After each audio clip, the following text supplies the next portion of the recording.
ಆಸೀನರಾಗಿ ಅನುಭವವನ್ನು ಕೊಟ್ಟು ದಿವ್ಯ ಸಾನ್ನಿಧ್ಯ, ದಿವ್ಯ ನೇತೃತ್ವ, ಪುಸ್ತಕ ಬಿಡುಗಡೆ ಮಾಡಿಕೊಟ್ಟಿರ್ತಕ್ಕಂಥರೆ ನನ್ನ ಎದುರಿಗೆ ತುಂಬ ಹೋಗಿದೆ ಅಂತಂದರೆ, ಬಹುಶಃ ನಿನ್ನೆಯಿಂದ ಅದೆಲ್ಲ ಇಲ್ಲಿ ಕುಂತು ಬಸವಣ್ಣ ಹೇಳ್ತಾನೆ, ದೇವ ಸಹಿತ ಭಕ್ತ ಮನೆಗೆ ಬಂದೊಡೆ ಕೂಡಲ ಸಂಗಮ ದೇವರದೇ ಮತ್ತಾರು ಇಲ್ಲವಯ್ಯ ಅಂತ.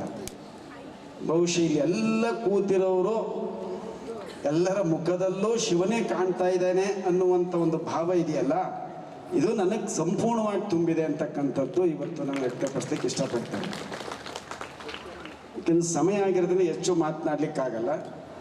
ಬಹುಶಃ ನಾಳೆ ಮಾತನಾಡ್ತೇನೆ. ನಾನು ಕೆಲವು ವಿಚಾರಗಳನ್ನ ಹಂಚ್ಕೊಳ್ಬೇಕಾದಂಥ ಸಂದರ್ಭ ಇದೆ. ಈ ಒಂದು ಎಲ್ಲದಕ್ಕೂ ಇವತ್ತು ಕೆಲಸ ಆಗಿದೆ.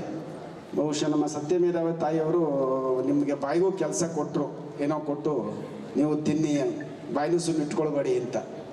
ಅವ್ರಿಗೂ ಸಹ ಒಂದಿಸ್ದ ಏನು ಇವತ್ತು ತಯಾರಾಗಿ ಬಂದಿರತಕ್ಕಂಥ ಮಕ್ಕಳು ಅವರ ಒಂದು ಕಲೆಯನ್ನು ವ್ಯಕ್ತಪಡಿಸಲಿ ಅಂತ ಆಶಿಸ್ತಾ ನನ್ನ ಮಾತುಗಳಿಗೆ ಮುಕ್ತಾಯವನ್ನು. ಪೂಜ್ಯರಿಗೆ ಶರಣ